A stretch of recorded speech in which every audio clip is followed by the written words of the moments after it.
పాత తరాన్ని పక్కన పెట్టి కొత్త వారికి అవకాశం కల్పించేందుకు 75 ఏళ్ల నిబంధనను ప్రధాని మోదీ అధికారంలోకి వచ్చిన తొలినాళ్లలో అమలు చేశారు. అద్వానీ, మురళీ మనోహర్ జోషి లాంటి ఎంతోమంది దీంతో సైడ్ లైన్ అయ్యారు. తాజాగా ఆర్ఎస్ఎస్ అధినేత మోహన్ భగవత్ వ్యాఖ్యలు దేశ రాజకీయాల్లో దుమారం రేపుతున్నాయి. ఎవరైనా సరే 75 ఏళ్లు రాగానే రిటైర్మెంట్ తీసుకోవాలన్న ఆయన వ్యాఖ్యలు హాట్గా మారాయి. మోదీని ఉద్దేశించి ఆ వ్యాఖ్యలు చేశారా? వచ్చే ఎన్నికల్లో మోదీ తప్పుకోవాల్సిందేనా? Have a look.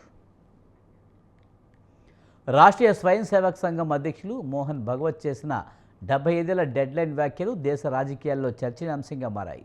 75 సంవత్సరాలు వచ్చిన తర్వాత రాజకీయాల నుంచి పదవి విరమణ చేయవలసిన అవసరం ఉందని మోహన్ భగవత్ తేల్చి చెప్పారు.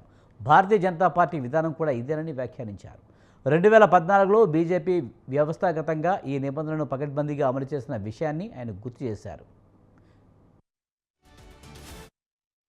యూత్ ఇన్ పాలిటిక్స్ అధ్యయనం ప్రకారం లోక్సభ సభ్యులు సగటు వయసు 63 సంవత్సరాలు. 35 ఏళ్లలోపు నాయకులు 6% మాత్రమే ఉన్నారు. ఇలాంటి పరిస్థితుల్లో యువ నాయకత్వానికి అవకాశం కల్పించాలనే భగవత్ సూచించారు. రాజకీయాల వైపు యువతను ప్రోత్సహించవలసిన అవసరం ఉందని అన్నారు.